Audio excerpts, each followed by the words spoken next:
no doubt, of course, this will be music to millions of people's ears. And no, I am not talking about Angela Rayner's probably lovely singing voice. No, I am talking about something which has been building up over time and now is potentially, could even turn into a bloodbath. But just what am I going on about then? Well, according to this article, it says that the Tories are set for a local election bloodbath as a party faces poll wipeout that even Jesus couldn't stop. Well, maybe Jesus might not be able to, but I bet a bloke called Boris might have been able to. But anyway, the Tories are apparently, get this, are set to lose 700 plus seats in the local elections, the party's predictions show. And it just makes me wonder, if Reform take most of these, how this would translate to a general election. Because yes, admittedly, local elections don't have as big a turnout, from what I'm aware, as perhaps what general elections do, and thereby the result might be slightly different, even though we are still 4.5 years away from a proper general election. Unless, of course, perhaps, who knows, Keir Starmer would get swift kick up the bottom, a verbal one,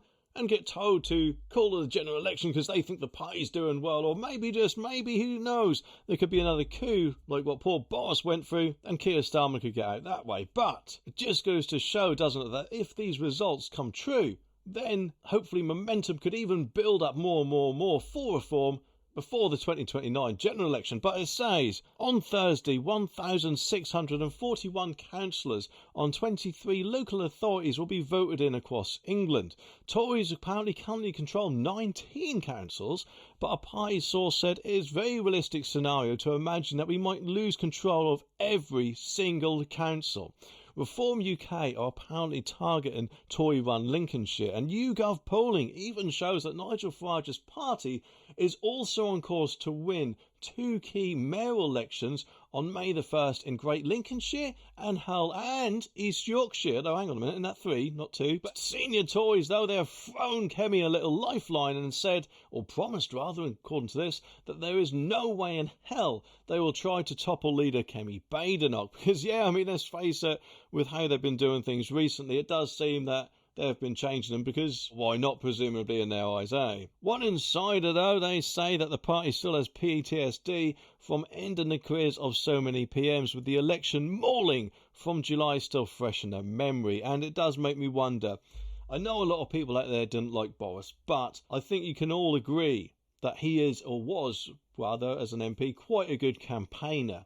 Certainly much better than what Rishi was. And it just does make me wonder, if he was still a leader, if the Tories would A, either still be in power now, and if they weren't, B, how many seats they would have actually lost. And I'm guessing it would be much less than what Rishi lost. But anyway, a former cabinet minister, though, what do they all say about it? They said, we could have Jesus Christ himself leading us and we'd still flop this week. A key by-election will also be held in Runcorn and Hemsby, where Labour MP Mike Amesbury admitted assault. And insiders, though, they apparently do say it is a close race with Reform. So, Nigel Farage and Reform MPs, you should really have Rupert Lowe in your party, in my opinion. But even though he hasn't currently at the moment, I'm sure Reform will do very, very well out of this indeed. And the sooner they'll get more momentum behind them, the better. And admittedly, yes, I know they're only councils and not MPs. However, it does appear, doesn't it, that we're finally on the road to change. Whether the Tories like it or not, Reform is coming for you. And actually thinking about it, no, Reform is coming for you as well, Labour. So you can stop sitting pretty, Keir Starmer, enjoy it while you can, because I don't think you'll be there for very, very long.